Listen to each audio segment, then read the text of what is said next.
Namami धन्वन्तरिमादिदेवं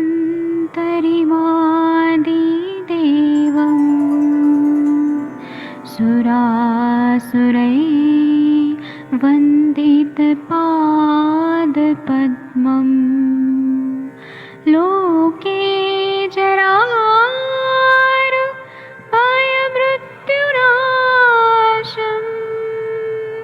दातारमीशं विविधौषधीनां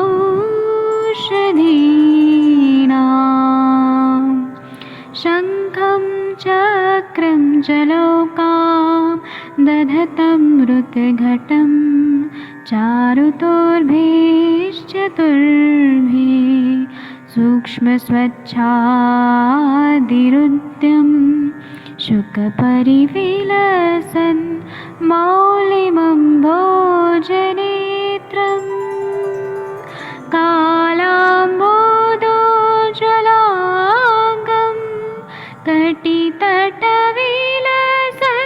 चारुपीताम्बराढ्यं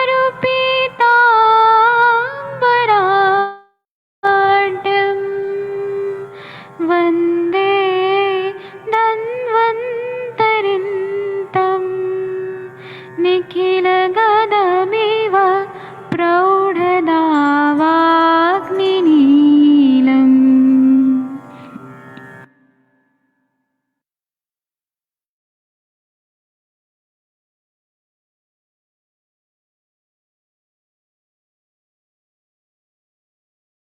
madam जी आप host हैं आप जी। Thank you sir. नमस्ते, नमस्ते सभी को। नमस्कार सभी को। आज के इस में आप किसी को भी पैनलिस्ट बनाना चाहें तो आप बना सकते हैं सेशन ओके में। Sir. Okay sir, yes yes, okay sure, thank you, thank you. नमस्कार सभी को। आज के इस स्त्री रोग संभाषा के स्पेशल डेमो क्लास में आप सभी का स्वागत करते हुए आज मैं आपके सामने कुछ खास विशेष स्त्री रोगों को लेकर विशेष चर्चा करने वाली हूँ, जिसमें अनुभव के साथ साथ कुछ केसेस, सक्सेसफुल केसेस को भी यहाँ पर मैं प्रेजेंट करने का जरूर प्रयास करूंगी। आप सभी के लिए थोड़ा सा इंफॉर्मेशन देना चाहूंगी।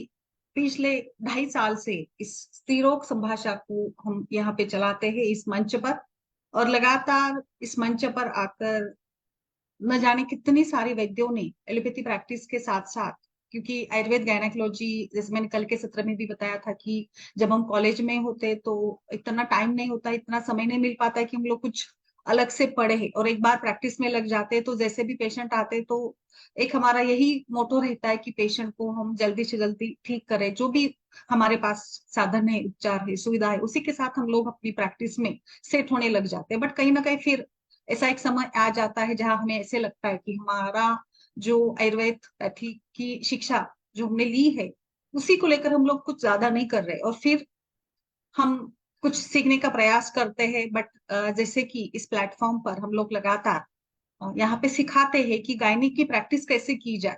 थोड़े लिमिटेशंस हमारे पास जरूर है, जैसे गायनिक का जो केस होता है, पेशेंट्स यहाँ पे ऑनलाइन आने के लिए इतने रेडी नहीं होते, या हम लोग ऑनलाइन मोड पर ज्यादा कुछ रिपोर्ट्स और ये भी शेयर नहीं कर पाते हैं। थोड़ी दिक्कतें आती है जरूर, बट फिर भी इस सत्र को हम लगातार इतने सालों से चला रहे हैं। तो चलिए आगे बढ़ते हैं। आज जैसे मैंने कहा, कुछ यहाँ पे मैं केस प्रेजेंट करने वाली हूँ। एक केस मुझे याद है। पेशेंट की उम्र थी 37 ईयर्स की, एक महिला थी, और केस प्रेजेंट करने के लिए, यानी जैसे वो उसके सिम्टम्स जो थे, उस सिम्टम्स में उसको एब्डोमिन पेन स्टार्ट हो गया था। और पहले तो जैसे उसका मेंस्ट्रुएशन साइकिल रेगुलर था, उसमें कुछ उसको बहुत ज्यादा समस्याएं नहीं थी, बट अचानक से उसको ऐसे लग रहा था कि हर महीने की जो साइकिल होती है उसमें उसको पेन हो रहा है। फिर जनरल कुछ कंडीशन, यानी जैसे हमारी अष्टविध परीक्षा है या स्त्रोतसों का परीक्षण हमने किया, तो उसमें बहुत ज्यादा कुछ दिक्कत नहीं दिखी, या मतलब सब कुछ वैसे तो नॉर्मल था। फिर भी एक रूटीन तौर पर, जैसे हमारा एक ये रहता है ना कि हम यूएजी करवा ले, सीबीसी करे, यूरिन रूटीन करे, ऐसे हमने कुछ इन्वेस्टिगेशंस किए। उन इन्वेस्टिगेशंस में भी बहुत कुछ मिला नहीं, बस थोड़ा सा बल्कि यूट्रस ऐसे रिमार्क आया था यूएसजी के रिपोर्ट में, और इसी को लेकर बस पेन था। यानी आप सिंपली इसको कहिएगा एक कष्टार्थ या मेंस्ट्रुअल पेन की एक टिपिकली केस थी। 37 ईयर, यानी वो थोड़ी एक पेरीमेनोपॉजल एज में एंटर हो रही थी। तो ये हमारे लिए एक इंडिकेशन मिल जाता था कि यहाँ पे महिला पित्त दोष अवस्था से कहीं ना कहीं वात की ओर चली जा रही, वात डोमिनेंट स्टेज में वो चली जा रही है। और यहाँ ऐसे लगा कि हमें अपान क्षेत्र पर काम करना चाहिए। जैसे हम सभी जानते हैं कि जो अधो उदर है, या यूरोजेनाइटल सिस्टम, रिप्रोडक्टिव सिस्टम, आर्तवोस्ट्रोतस, इसका जो मुख्य स्थान है, या इसके जो सारे ऑर्गन्स होते हैं वो अधो शरीर में ही होते हैं। और इसीलिए सोचा कि हम एक मात्रा बस्ती का कोर्स कर ले। और सबसे पहले तो जैसे हमारा एक पैटर्न चलता है महाराष्ट्र में, और अभी तो सभी जगह ऐसे ही पैटर्न चलने लगा है शायद, कि हम लोग पहले आम पाचन करा लेते। तो सिंपली इस केस में हमने आम पाचक वटी दी थी, 2 बीड़ी ऐसे आम पाचक वटी, और थोड़ा वात क्षेत्र पर या पेन के लिए कुछ काम होना चाहिए, इसलिए दशमूलारिष्ट उसको दिया था 15 ml की मात्रा में गर्म पानी के साथ, खाना खाने के बाद दिन में 2 बार दिया था। और आम पाचन वटी दी थी। आम पाचन वटी लेने के बाद 5वें दिन पे ही उसका जब वो रिपीटेडली दिखाने के लिए आई थी, तो ऐसे उसने बताया कि उसका जो पेन था वो 30% में कम हो चुका था। पेन 30% में कम हो चुका था। उसको थोड़ा सा जो भी अनकंफर्ट था, डाइजेशन, थोड़ी भूख कम थी, वो भी भूख भी अच्छी लगने लगी थी। तो ऐसे लगा कि चलो ये बहुत हम लोग अच्छे से इसको ट्रीट कर सकते हैं। नेक्स्ट जब उसका साइकिल आया था, पीरियड आया था, तो उसको ऐसे फील हुआ कि जो पेन है वो काफी थोड़ा सा कम हो गया है। फिर उसका पेन, यानी जैसे एक वात क्षेत्र पर हमने काम किया था या आम पाचन हो गया था, तो अगला मोड़ ये था कि और थोड़ा इसमें एडिशन करे एक मात्रा बस्ती के रूप में। फिर हमने 7वें दिन से मात्रा बस्ती स्टार्ट की थी। बहुत ज्यादा जैसे हॉस्पिटल में जो भी अवेलेबल होते हैं तेल, उसी के साथ हमें काम करना पड़ता है। तो तेल तेल की ही मात्रा बस्ती यहाँ पे स्टार्ट करी थी, 40 ml से लेकर स्टार्ट करी थी। पहले दिन 40 ml, फिर वर्तमान मात्रा में जैसे मात्रा बस्ती हमने दी, फिर पहले दिन 40 ml, फिर 50 ml, फिर 60 ml, ऐसे करते करते एक 7 दिन का डोज उसको दिया था। और नेक्स्ट एक 7 दिन का ये मात्रा बस्ती का डोज हुआ था। फिर साइड बाय साइड एक क्षेत्र पर काम करें इस प्रकार से, या बल्कि यूट्रस तो हम कहीं ना कहीं पित्त की तरफ भी इशारा कर देता है, तो चंद्र प्रभावटी ऐड की इसमें। और धन्वंतर कषाय ऐड किया। दशमूलारिष्ट ऑलरेडी चल रहा था, तो दशमूलारिष्ट के साथ धन्वंतर कषाय और चंद्र प्रभावटी और ये मात्रा बस्ती 7 दिन की हो गई। नेक्स्ट इसमें हमने फिर ये मेडिसिन दिया था। जब थर्ड साइकिल आया उसका, तो थर्ड साइकिल जब आया था तो पेशेंट खुद से आकर उसने बताया कि उसका जो पेन था वो 70% तक कम हो चुका था। तो इस प्रकार से बहुत, मुझे लगता है ये बहुत ही एक सरल केस थी, इसमें कोई ज्यादा कॉम्प्लिकेशंस भी नहीं है। बट जैसे इसे देखा जाता है कि यूएचजी रिपोर्ट में कुछ बल्कि यूट्रस आ जाता है या फाइब्रॉइड आ जाता है, तो डॉक्टर्स ऐसे बता देते कि सर्जरी की जरूरत है, हिस्टेक्टोमी करा लो या यूट्रस को, गर्भाशय को निकाल दो तो ठीक रहेगा।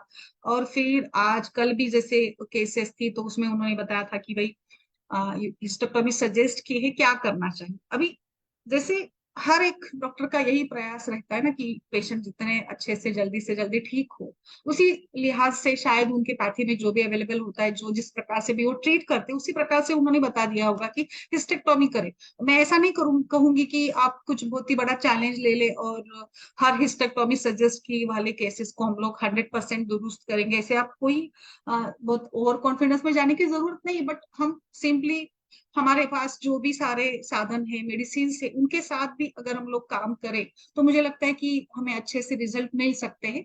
और इसी प्रकार से ऐसे बहुत सारे केसेस हम इस सत्र में डेली प्रेजेंट करते रहते हैं। आप ऐसे ही अपने केसेस यहाँ पे शेयर कर सकते हैं, और इसी प्रकार से ये सत्र चलता है। चलिए आगे चलते चलते मैं यहाँ पे और कुछ शेयर करना चाहूंगी। जैसे केसेस के साथ साथ हमारे आज के सत्र में मैं हमारे कुछ और मेडिसिन, जो एक फेवरेट मेडिसिन मैं किस प्रकार से सजेस्ट करती हूँ, किस प्रकार से हमें यूज करना चाहिए, इसी को लेकर मैं बात करती हूँ।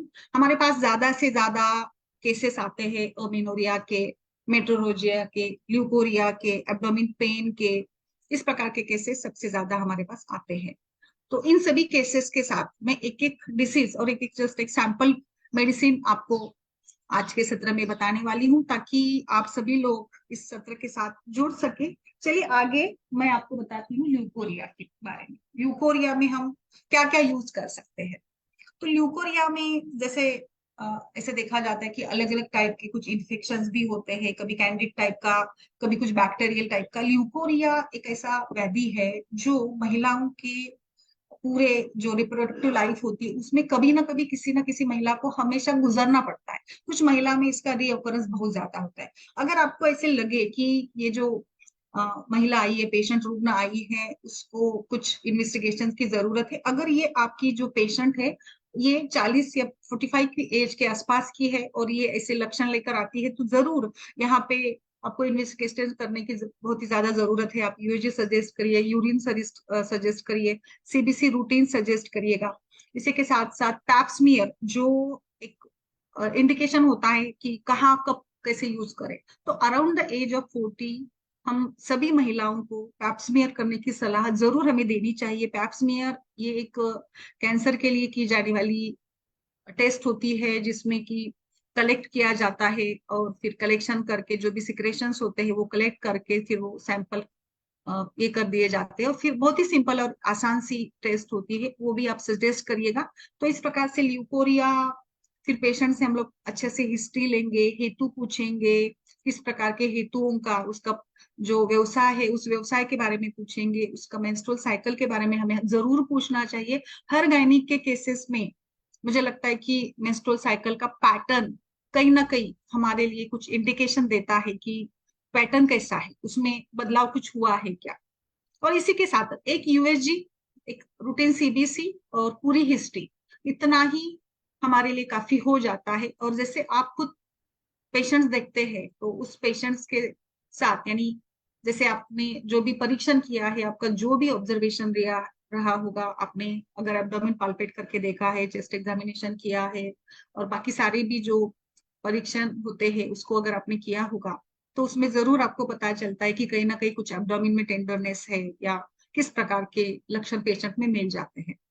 और इस प्रकार से ल्यूकोरिया बहुत सिंपल तरीके से ट्रीट होता है। मुझे तो अभी तक मेरा जैसे अनुभव रहा है, इसमें मुझे लगता है 80% ल्यूकोरिया के केसेस आयुर्वेद से ज्यादा अच्छे से ठीक हो जाते हैं। तो इसमें मैं क्या सजेस्ट करूंगी, इसमें मुझे भी यहाँ पर भी मेरा यही विचार रहेगा जरूर कि हम पहले तो हम आम पाचन करें, दीपन पाचन जरूर कर ले। इसमें आपका जो भी फेवरेट रहा होगा, आप रस पाचक से स्टार्ट करते, सिंपल मुस्तादी चूर्ण दीजिएगा, शुंठी का कषाय दे सकते हैं, पंचकोल कषाय दे सकते हैं, षडंग पानी दे सकते हैं। आपके पास जो भी आपके ओपीडी में अवेलेबल है उसका आप यहाँ पे पेशेंट को जरूर दीजिएगा। आम पाचन करने का उद्देश्य यही रहता है कि श्वेत प्रदर ये कहीं ना कहीं कफ प्रधान व्याधि के रूप में माना गया है। अभी श्वेत प्रदर के भी वैसे वातज पित्तज कफ जैसे प्रकार हो सकते हैं, बट फिलहाल जैसे डिस्चार्ज है, स्त्राव है जो अनयूजुअल है, अनकॉमन है, तो कहीं ना कहीं कफ दुष्टि है, बिकॉज स्त्राव, क्लेद, कंडू ये कफ दोष दुष्टि के ही लक्षण मिल जाते हैं। तो इसमें आपको किस प्रकार से सोचना है, तो बस हमने ये सारा लाइक आंपाचन स्टार्ट किया है। मुझे लगता है यहाँ पे श्वेत पदर के केसेस में सिंपल योनि धावन वजाइनल डुश बहुत बेस्ट रहता है। योनि धावन करने के लिए जब हम लोग चर्चा करते तो ऐसे देखा जाता है कि उसको लेकर भी पेशेंट्स रेडी नहीं होते कई बार, तो आप सिंपली पेशेंट को बता सकते हैं कि त्रिफला का जो काढ़ा रहता है उसका घोल बना ले, पानी में थोड़ा गुनगुना पानी लेकर उसमें घोल बना ले, और फिर उसका भी वो वॉश ले सकती है नहाने के टाइम पे। अगर वो खुद से भी घर में भी करे तो आपको तीसरे दिन पेशेंट आकर बताएंगी, आपको तीसरे दिन ऐसे केसेस में भी रिजल्ट मिल जाते हैं। इसी के साथ ये तो ठीक है, लोकल चिकित्सा पेशेंट रेडी है तो आप जरूर करवाइएगा, उसको बता दीजिएगा। या फिर जैसे इसमें इंटरनल मेडिसिन में भी सिंपल सिंपल मेडिसिन बहुत सुंदर काम करते हैं। इसमें जैसे कि एक मैं बहुत ही मेरा फेवरेट बताती हूँ, बहुत इजी भी है। जो तुलसी होती है ना, तुलसी हर घर में तुलसी मिल जाती है, तो तुलसी का स्वरस निकालिएगा, बताइएगा पेशेंट को। और ये तुलसी का स्वरस आपको लेना है करीब करीब जैसे घर के घरेलू हिसाब से देखेंगे तो 2 चम्मच आप लीजिएगा, और इसमें गाय का घी डालिएगा 1 चम्मच, और आप इसको बस पीने को दीजिएगा दिन में 2 बार। कुछ नहीं देना है, बस इतना ही, तुलसी का स्वरस और गाय का घी। इस प्रकार के ये फॉर्मुलेशन जो मैं बता रही हूँ, ये कुछ हमारी प्रसिद्ध वैद्यों के फॉर्मुलेशन से लिया गया है, जिसके रिजल्ट्स मिल जाते थे और बहुत अच्छे से मिलते भी है।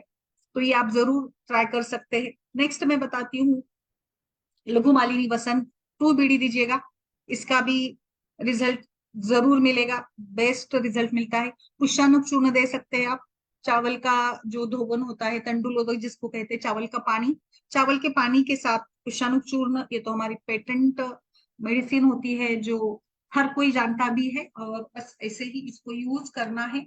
इसी के साथ साथ जो फिटकरी होती है ना, फिटकरी, तो फिटकरी हम धावन के लिए भी यूज कर सकते हैं, या फिटकरी आपको गर्म पानी में डालकर सेवन के हिसाब से भी दे सकते हैं। वैसे ज्यादा रिजल्ट आपको मिलेगा अगर आप धावन करवाते हैं, तो धावन का रिजल्ट बहुत अच्छा मिल जाता है। ऐसे ही आपको नागकेशर का चूर्ण, 2 ग्राम नागकेशर का चूर्ण लीजिएगा, और इस नागकेशर के चूर्ण को गर्म पानी के साथ दिन में 3 बार पेशेंट को देने से भी आपको श्वेत पदर में काफी राहत मिल जाती है। नेक्स्ट मेरा फॉर्मुलेशन इसमें मैं बताना चाहूंगी लोध्र।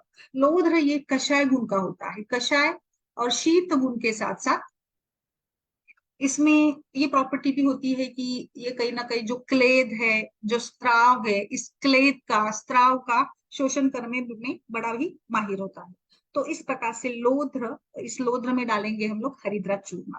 हरिद्रा ये best anti bacterial, anti fungal, anti microbial, और न जाने हरिद्रा में कितनी सारी ऐसी प्रॉपर्टीज है जो हमें यहाँ पे, जो हम जैसे मॉडर्न में एंटीबायोटिक्स दिए जाते हैं, तो हरिद्रा इसी लेवल का काम करता है, इसीलिए हमने इसमें हरिद्रा चूर्ण एडवाइस किया है। इस लोध्र हरिद्रा चूर्ण में आप जरूर मिलाए त्रिफला चूर्ण, और ये सारा इकट्ठा सम मात्रा में लेकर आपको फिर पानी में डालकर आप इसका थोड़ा घोल बनाकर दे सकते हैं, या चूर्ण प्राशन करने को लगाइएगा। ये जो मैं कॉम्बिनेशन मैंने बताया है, ये हर प्रकार के प्रदर के लिए, हर प्रकार के ल्यूकोरिया डिसीज के लिए काफी अच्छा माना है और काफी रिजल्ट इसके मिल जाएंगे। आप आराम से इसका यूज कर सकते हैं। नेक्स्ट और एक सिंपल फॉर्मुलेशन बताती हूँ। आंवला, आंवला आप लीजिएगा, आंवला या आंवले का चूर्ण ले सकते हैं। आंवला अगर आपको फ्रेश अवेलेबल हो तो आप ऐसे भी उसका रस निकाल कर दे सकते हैं, बट अब जैसे सीजन नहीं होता है तो आंवले का चूर्ण भी चलेगा। आंवले का चूर्ण और इसमें थोड़ा शहद मिला लीजिएगा और मिश्री। आंवले की चूर्ण, शहद, मिश्री। आपको सुनने में सभी को ऐसे लगेगा बहुत ही ज्यादा सिंपल फॉर्मुलेशन है, इसका क्या काम होगा, बट मैं बताऊं ये बहुत वंडरली और बहुत अच्छे से काम करने वाला फॉर्मुलेशन है।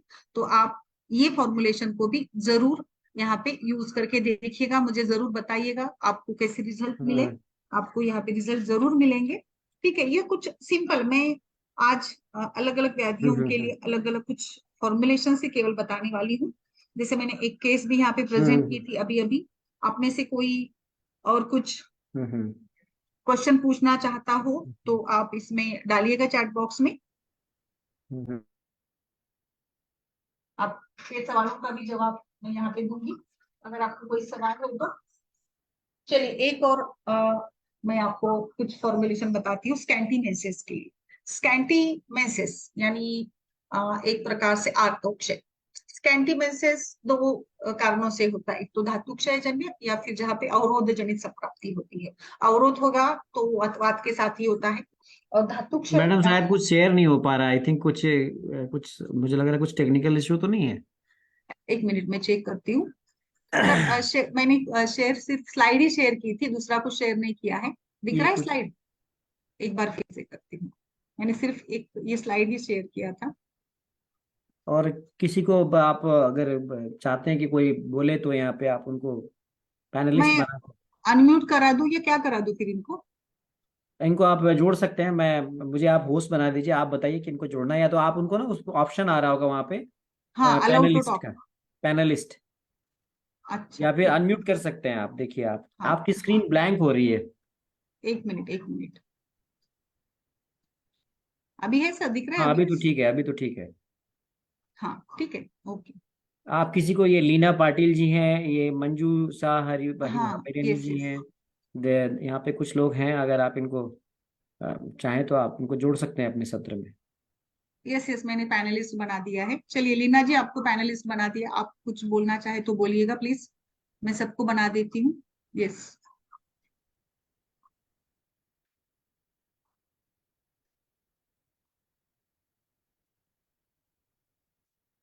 गीता जी आपको भी बना दिया है, doctor Gita Patel ma'am.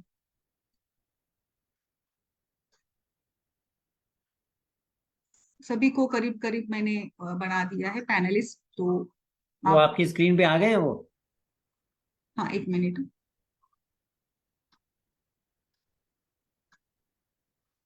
Yes, बन गए क्या डॉक्टर मनीषा?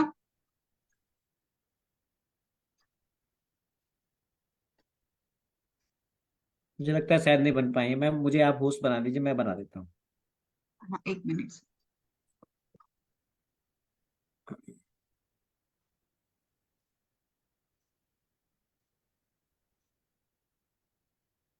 सर बना दिया आपको होस्ट।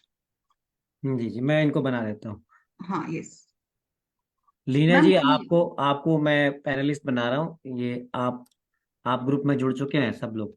सभी लोग जुड़ चुके हैं। आप लोग अनम्यूट कर पा रहे हैं क्या? देखिए, धन रूबल बेन, रेना जी, गीता पटेल जी, कर पा रहे हैं ना? एक बार बोलिए जरा, यस यस गीता सर, जी। यस सर, जी यस जी। सर। मैम मैं स्क्रीन शेयर कर देता हूँ आपका, है ना? आप अपनी चर्चा जारी रखिए। ठीक है सर, ठीक है। बोलिए जी, doctor Leena ji, Geeta ji.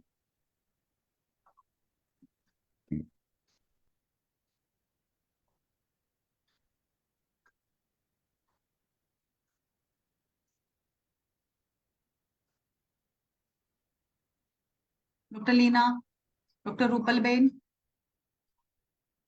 Doctor Geeta ma'am, आपका बताइए एक्सपीरियंस। आप काफी दिनों की बाद आई है, बताइए आप क्या यूज करना चाहती है, बताइए।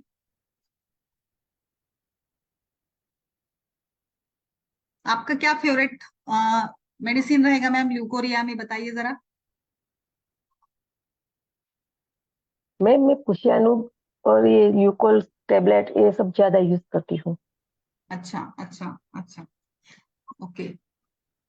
और कुछ? नहीं, उनसे काफी अच्छे रिजल्ट मिल जाते हैं। बाकी तो दीपन पाचन के लिए जो देते हैं वो भी काफी, वो हाँ। प्रकृति के हिसाब से देते हैं। उसकी और क्या कंप्लेन है उस हिसाब से भी काफी ड्रग दे देते हैं। ओके मैम, धावन वगैरह करवाती है आप? हाँ मैम, वो हो जाता है हाँ। और अगर वो कुछ कभी कोई। ऐसे कुछ हाँ केस आपका ऐसे रहा हो कि जिसमें लाइक आपको कुछ बहुत ज्यादा रिजल्ट नहीं मिले, फिर रिपीटेडली रिऑकरेंस अगर होता है तो आप क्या प्रेफर करती है उसमें?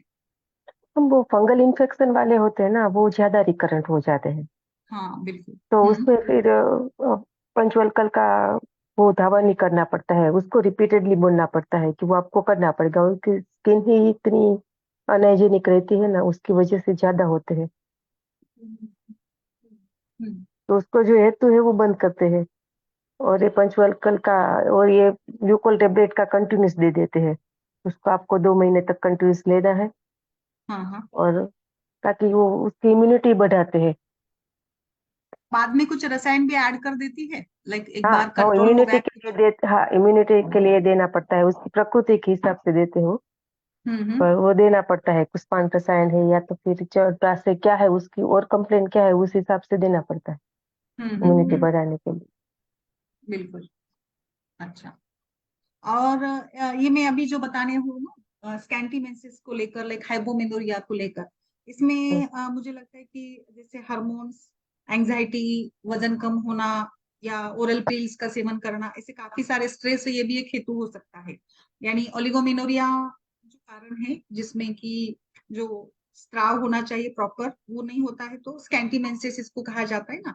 यानी हम्म, आर्तोक्षय सामान्य भाषा में। तो आर्तोक्षय में मेरा विचार ये रहता है कि कुछ अरविंदासो, कुमारियासो, या फिर हम पेशेंट का धातु का बल बढ़ाए। बल बढ़ाने के लिए बलारिष्ट, अश्वगंधा, शतावरी कॉम्बिनेशन, या कोई योगराज गुग्गुल जैसे रसायन, या लघु मालिनी वसंत, मधुमालिनी वसंत, ऐसे मेरा ये एक विचार रहता है कि ये हम लोग दें। आर्तोक्षय अगर है तो कहीं ना कहीं हाइपोएस्ट्रोजेनिक फेज है, तो एस्ट्रोजन को हमें बढ़ाना होता है। एस्ट्रोजन को बढ़ाना यानी बहुत ज्यादा नहीं बढ़ाएंगे हम, बट जो वो कैपेबल हो सके, जो मेंसेस खुलकर आए, जहाँ पे अवरोध है वहां पे, जैसे रसक्षय ये भी इसका एक कारण हो सकता है ना। तो ट्रॉमा ये भी एक कारण हो सकता है। तो बताइए इसमें आपका क्या विचार रहेगा? मैं ज्यादा रसपाचक हम्म। और फिर उसको कृष्ण तिल का क्वाथ, कभी कभी वो अजवाइन का काढ़ा भी देती हूँ। अच्छा। हम्म और रेडीमेड काफी टेबलेट आती है, वो भी कभी यूज करना पड़ता है क्योंकि पेशेंट आती है मेंसेस के 5-6 दिन पहले ही हम्म। कि ये हुआ है, तो कौन उसको से थोड़ा देते हैं, कौन रिजल्ट से मिले तो। रेडीमेड में आप कौन से प्रेफर करते हैं मैम? गाइनोपोर्ट करके आती है, पोसेक्स आती है, ये सब भी आती है। और एक रजप्रवर्तनी भी कभी कभी देते हैं, उसके साथ कुमारियासो देना पड़ता है। हाँ, रजत प्रवर्तनी कुमारिया हाँ, सो बेस्ट कॉम्बिनेशन अगर है। हाँ उसका डाइजेशन इश्यू है, ज्यादातर तकलीफ ग्रहणी दृष्टि और रहती है ज्यादातर में, तो हम्म फिर वो दीपन पाचन भी उसके साथ में देना पड़ता है। और हम्म दादिमा क्वाथ या तो फिर उस दादिमा स्टक चूर्ण के साथ भी देते हैं कभी कभी। हम्म। दादिमा अधिकृत के साथ देते हैं, वो क्या तकलीफ है वो भी उसका देखना पड़ता है और क्या क्या है। और कुमार यासव का रिजल्ट बहुत अच्छा मिलता है उसमें। कौन सा नंबर वाला देती कुमारिया सो, 1 2 3 ऐसे नंबर वाला, या? नहीं, वो सांडू का ही आता है, नंबर का तो इतना यहाँ नहीं मिलता वो सब। अच्छा अच्छा, हाँ हाँ, ठीक है ठीक है। और किसी का कोई विचार इसमें? बाकी सारे लोग भी बताइए प्लीज, डॉक्टर्स आप भी जरूर बोलिए। इस सत्र में हमने सभी, ये देखिए ये सत्र ना सभी के लिए होता है, आप सभी लोग इसमें पार्टिसिपेट कर सकते हैं। मैं तो बस एक इसको ये करती हूँ ताकि सभी का कॉन्फिडेंस बढ़े, आयुर्वेद गायनिक को एक अच्छा ये मिले, इसीलिए हम लोगों का ये प्रयास है कि हम इस सत्र को चलाते हैं। बट बोलना सभी को होता है और सभी बोल सकते भी है। अच्छा, अनम्यूट नहीं हो रहा है, कौन अनम्यूट नहीं हो रहा है मैम? मनीषा जी को करिए, मनीषा जी।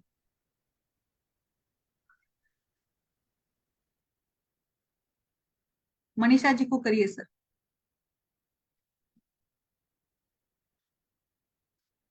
अभी देखिए मैम, डॉक्टर मनीषा।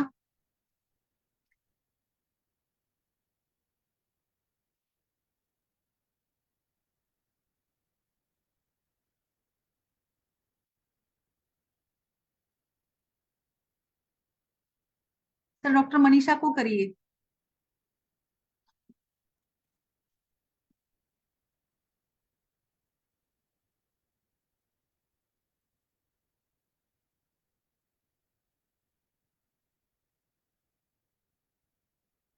रूपल बहन। अच्छा, ताप्यादी लोह नवायस लोस, यस मैम। बिल्कुल, लोह कल्पों का अच्छा रिजल्ट होता है। मे बी लोहासो भी आप दे सकते हैं, ये भी एक अच्छा ऑप्शन रहता है, लोहासो भी देना। और मेरा और एक इसमें ये भी मैं विचार करती हूँ, जैसे मैरिड है और पेशेंट लाइक, तो इसमें फलघ्रुत वगैरह भी बहुत अच्छा चलता है, बहुत रिजल्ट अच्छे आते हैं फलघ्रुत अगर आप देते हो तो। आगे जैसे इनफर्टिलिटी के केसेस है तो उसमें फलघ्रुत देते हैं तो बहुत रिजल्ट मिल जाएंगे। इवन हिंगवाष्टक चूर्ण भी काफी अच्छा रहता है। देखिए यहाँ पे क्या होता है कि मेरा विचार ये है कि मेंस्ट्रुअल साइकिल या जो रजो प्रवर्तन होता है वो पित्त दोष के कारण होता है। तो पित्त मंद हो गया है, पित्त की विकृति है, पित्त का क्षय है, इसीलिए कहीं ना कहीं लो मेंस्ट्रुअल साइकिल या लो मेंसेस है, आर्तोक्षय यानी पित्त का क्षय। इसीलिए हमें पित्त दोष को बढ़ाना है। जैसे अनाटोमी भी वही पैटर्न चलता है या वही प्लान ऑफ ट्रीटमेंट चाहिए कि हम लोग पित्त प्रकोपक आहार विहार दे, ताकि पित्त तेज गुणी है, आर्तो भी तेज गुणात्मक है। इसी विचार के साथ मुझे लगता है यहाँ पे कुछ थोड़े पित्त बढ़ाने वाले द्रव्य का उपयोग अच्छा रहेगा। फिर जैसे हिंगवाष्टक चूर्ण है, अजवाइन मैडम ने बताया था, ऐसे ही कुछ और भी आप दे सकते हैं। बोलिए।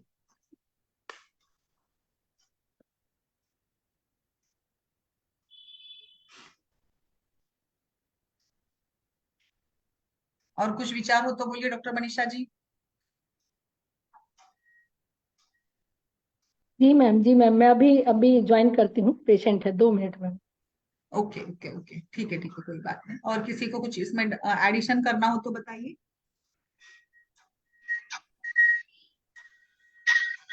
या मैम आपने किस इसमें काले तिल और सुआ दाना जो बोलते हैं ना, उसका मुखवास भी हम लोग प्रेफर करते हैं पेशेंट को। 4 से 5 बार दिन में आधी आधी चम्मच खाने के लिए बोलते हैं, तो उसका भी मतलब अच्छा रिजल्ट मिलता है अपने को। आप कहाँ ब्लैक से सीसम। डॉक्टर? मैं डॉक्टर लीना बोल रही हूँ मैम। अच्छा लीना जी, बोलिए मैम, कहाँ से है? आई एम फ्रॉम सूरत। अच्छा अच्छा, आपका ये गायनिक वगैरह सब कुछ आप हैंडल करती है? हाँ हाँ, हम भी करते हैं। अच्छा, और बताइए, और बताइए। हाँ, बस मतलब हम लोग भी जो है एलोवेरा का कुमारी आसव, उसमें रज प्रवर्तिनी वटी वगैरह, और हम्म साथ में लोहा वगैरह का कॉम्बिनेशन देते हैं। कभी हम्म जिनका कभी कभी ऐसा होता है कि हीमोग्लोबिन का भी कम होता है किसी में, तो लोहा हम्म सब है, तापेदिलो है, वो सब काम करता है इसमें।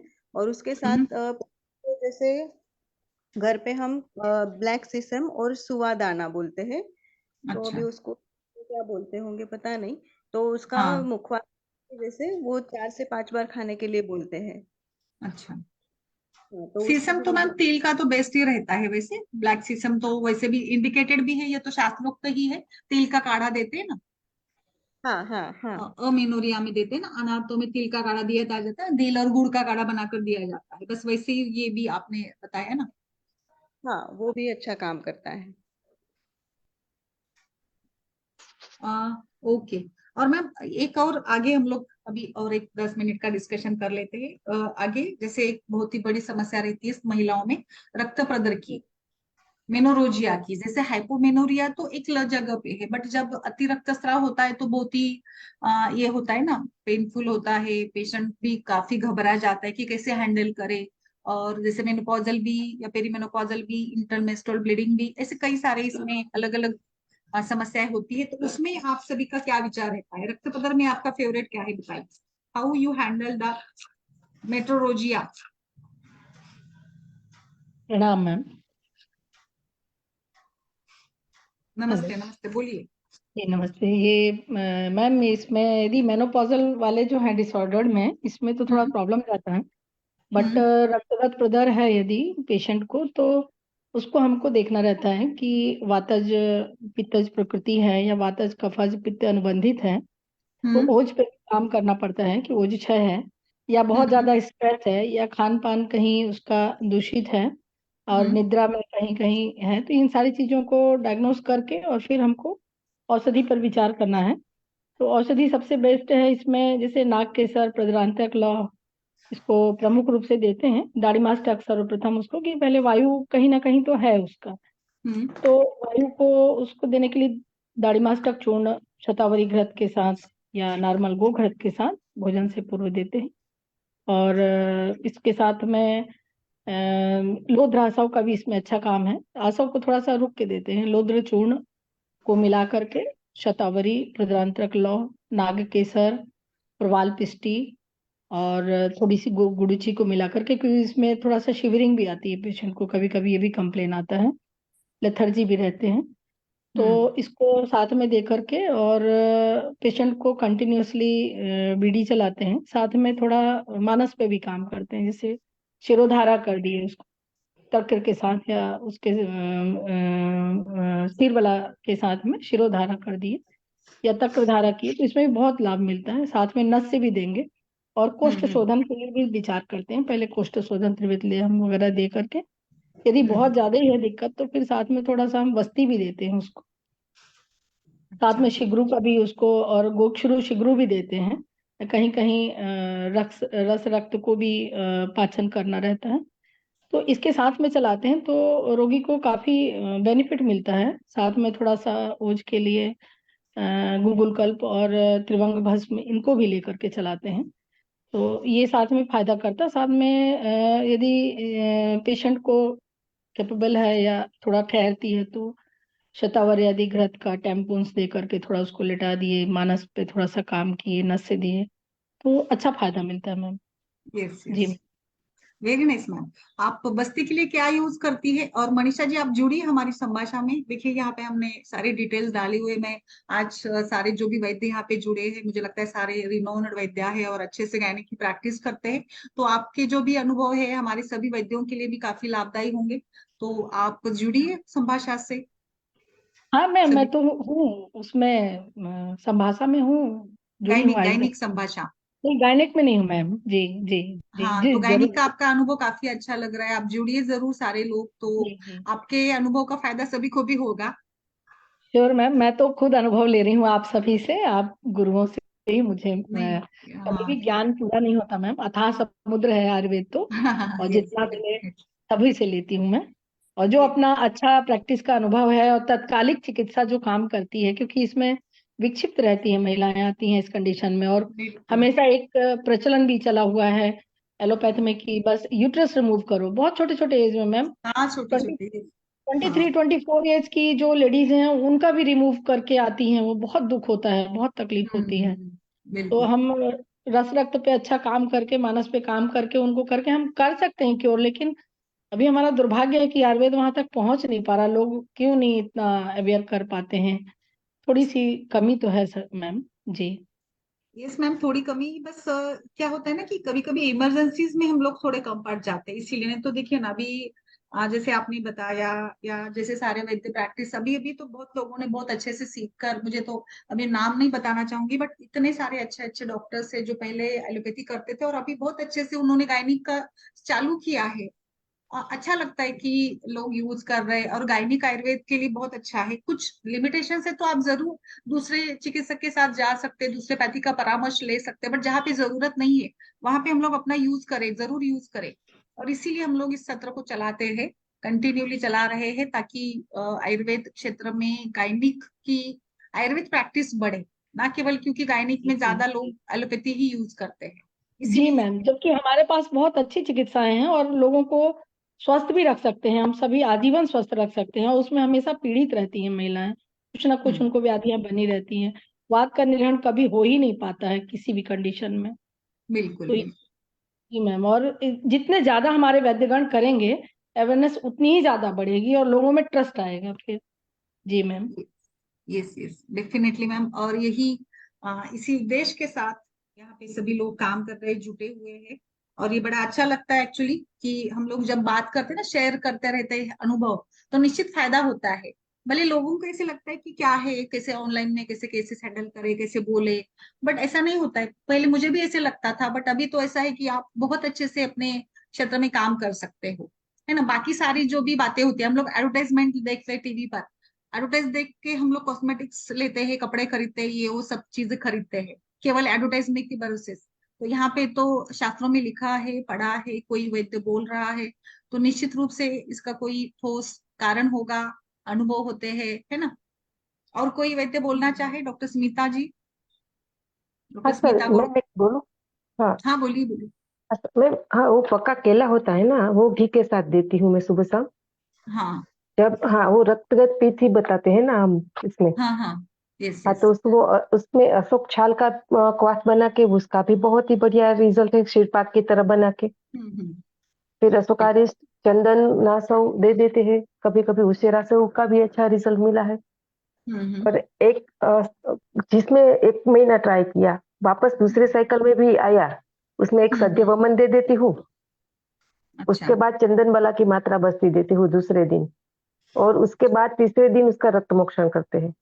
अगर पेशेंट रक्त मोक्षण के लिए प्रिपेयर नहीं हो रही हूँ, तो मैं उसको, वो लेब वाले को बुला के उसका 50 ml ब्लड निकाला लेती हूँ कि भाई आपका टेस्ट करना है, ब्लड सैंपल दे के।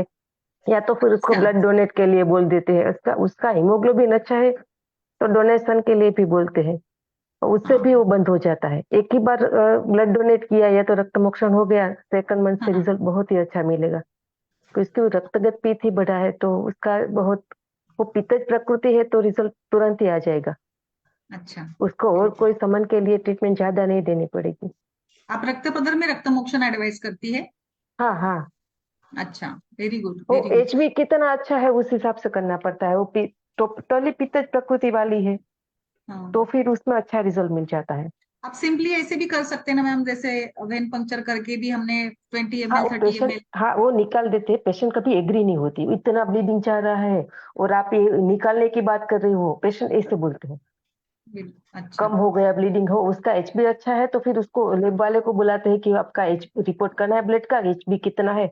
उसको ही बोल देती हूँ ज्यादा निकाल ले थोड़ा। वो खींच हम्म। के नहीं निकालना है, हम जो जिस तरह रक्त मोक्षण करते हैं ना, उस तरह ही उसका निकालते हैं, उससे भी बिल्कुल अच्छा रिजल्ट मिल जाता है। फिर बिल्कुल पेशेंट को बिल्कुल। बोलती हूँ कि अच्छा हो जाए, उसके बाद एक बार आपको ब्लड डोनेट करना है। हम्म। अच्छा अच्छा। हाँ, अच्छा तो बताया दूसरी मैम साइकिल आपने। में, तीसरी साइकिल में नहीं आता ये तकलीफ। बिल्कुल बिल्कुल। ओके। और काफी लोगों का ये जो तो इसकी वजह से स्टोक्टमी बोला है, वो बंद हो गया है। हम्म।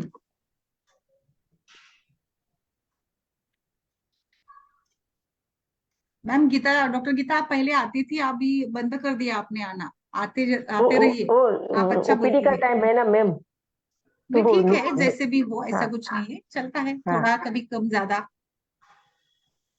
टाइमिंग तो सभी का वैसे होता ही है, हाँ। ओपीडी का तो टाइमिंग, बट कुछ ना कुछ तो आपको जरूर ये होगा इसमें, है वो ना। इसीलिए मनीषा मैम के साथ रात की संभाषा में ज्वाइन होते हैं, उस टाइम फ्री हो जाते हैं, 8 बजे। अच्छा। अच्छा, रात में होते हैं, ओके ओके, हाँ। ठीक है ठीक है। ठीक है, चलिए।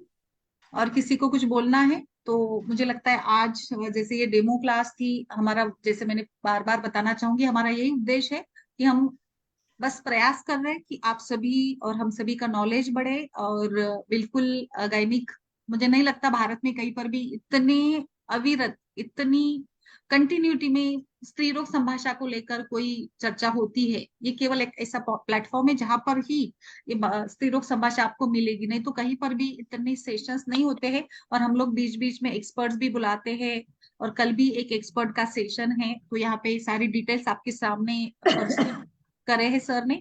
और आप जरूर जुड़िएगा, अपने सारे वैद्यों को भी लेकर आइएगा। देखिए हम लोग एक साथ चर्चा करते हैं तो निश्चित रूप से फायदा होता है। तो ये डिटेल सामने आपके है, और आप सभी जुड़िएगा, यही मेरा निवेदन रहेगा। और इसी के साथ आज का ये डेमो सत्र हम यहाँ पे समाप्त करते हैं। आप सभी का आभार।